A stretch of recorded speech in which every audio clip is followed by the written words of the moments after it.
7,000 పింఛను, ఉచిత బస్సు, నిరుద్యోగ భృతి, నెలకు 1,500 పథకాలపై కొత్త ప్రకటన. ఆంధ్రప్రదేశ్లో కొత్త సంకీర్ణ ప్రభుత్వం దాన్ని సరిచేయడానికి 6 నెలలు అని కొందరు అంటున్నారు. కానీ ప్రజలు సంతోషంగా లేరు. వారికి చాలా సమస్యలు ఉన్నాయి. 6 నెలలు నిరీక్షించడం కష్టం. దీంతో వాగ్దానాలు ఎప్పుడు అమలు చేస్తారా అని ఎదురు చూస్తున్నారు. ఈరోజు జూన్ 23, మరో వారం రోజుల్లో ఏపీ ప్రజలకు పెన్షన్ ఇవ్వాలి. అది కూడా మామూలుగా లేదు. నెలకు 4,000 ఇవ్వాలి. అంతేకాదు, అదనంగా ఏప్రిల్, మే, జూన్ నెలలకు మరో 3,000 ఇవ్వాలి. 1,000 రూపాయలు అంటే ప్రతి పెన్షన్కు 7,000 ఇవ్వాలి.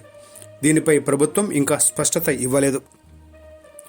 చంద్రబాబు ఎన్నికల సమయంలో జూలైలో 7,000, ఇప్పుడు సీఎం అయిన తర్వాత మళ్ళీ అదే మాట చెబితే బాగుంటుంది. ప్రజలకు స్పష్టత ఉంది.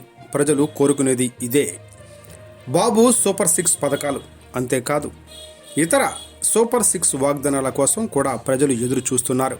ముఖ్యంగా మహిళలు తెలంగాణ తరహాలో అధికారంలోకి వచ్చిన వెంటనే ఫ్రీ బస్సు ప్రయాణ పథకం అమలు చేయాలని ఆకాంక్షించారు. కానీ ఏపీ ప్రభుత్వం మౌనంగా ఉంది. దాని గురించి చర్చ జరగలేదు. ఇప్పటికే ప్రభుత్వం వచ్చిందని అనుకోవద్దు. ఎందుకంటే తెలంగాణ ప్రభుత్వం అధికారంలోకి వచ్చిన రోజే అమలు చేసింది. కాబట్టి ఆంధ్ర ప్రభుత్వం కూడా దీన్ని అమలు చేయాలని మహిళలు డిమాండ్ చేశారు. ఎందుకంటే అది అమలు చేసిన నెల రోజుల తర్వాత ఆర్టీసీ డబ్బులు అందుతాయి. దీనిపై కూడా ప్రభుత్వం స్పష్టత ఇవ్వాలి. మహిళలు నెలకు 1,500, మహిళలకు నెలకు 1,500 ఇస్తామన్న హామీపై ప్రభుత్వం నోరు మెదపలేదన్నారు. కనీసం చర్చిస్తానని కూడా చెప్పలేదు. ఏదన్నా చెప్పకుండా వదిలేస్తే జనం ప్రశ్నలాగానే వదిలేస్తారు. ముఖ్యంగా ఏపీలో సంకీర్ణ ప్రభుత్వం గెలవడానికి మహిళలే కారణం.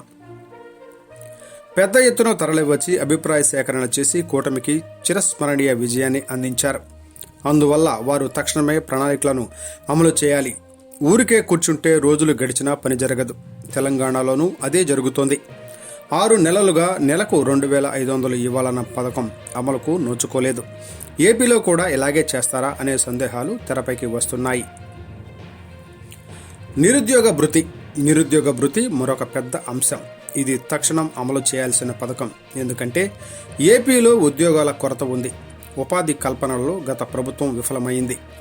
మెగా డిఎస్సి కూడా అమలు కావడం లేదు. కొత్త ప్రభుత్వం మెగా డిఎస్సిని ప్రకటించింది, కానీ ఇతర ఉద్యోగాలకు ఇంకా హామీ ఇవ్వలేదు.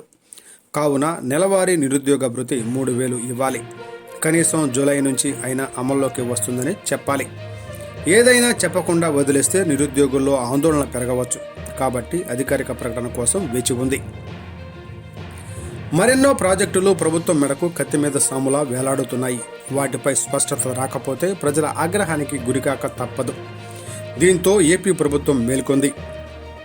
ఏపీ ప్రభుత్వం కేబినెట్ సమావేశం జూన్ 24న అంటే సోమవారం ఉదయం 10 గంటలకు అత్యవసరంగా జరగనుంది.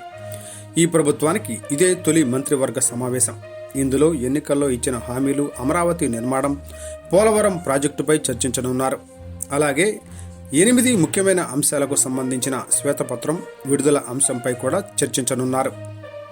14,000 కోట్లకు పైగా అప్పులు ఉన్నాయని ప్రభుత్వం చెబుతున్న విషయం కూడా చర్చించనున్నారు.